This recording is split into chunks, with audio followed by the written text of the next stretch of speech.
správny morálny kompas. A to ste vy. Národná rada Slovenskej republiky má podľa ústavy článok 80.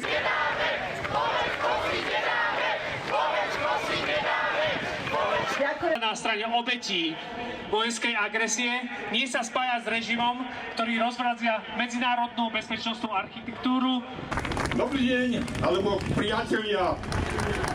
Ja chcem hovoriť len do Moskvy. Chcem sa spýtať ale najvyššieho predstaviteľa našej krajiny, pána prezidenta.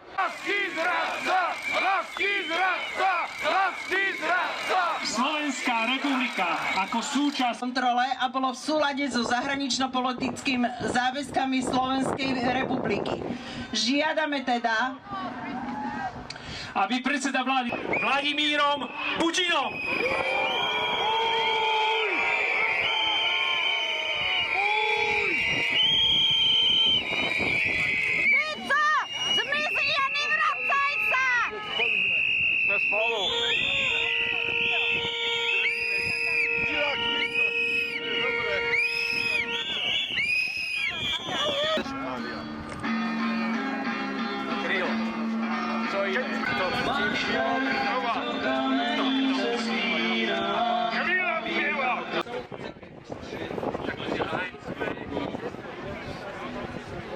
Lebo to, čo sa deje na Slovensku, tak s tým nesúhlasím.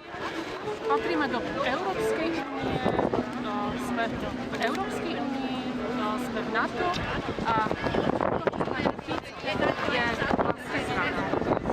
On patrí nikam inam a nech zostane v Moskve. demokratický a právny štát a zároveň v súlade s medzinárodnými záväzkami vyplývajúcimi zo zmluvy. Súdruh Fico, nejde vám o mier.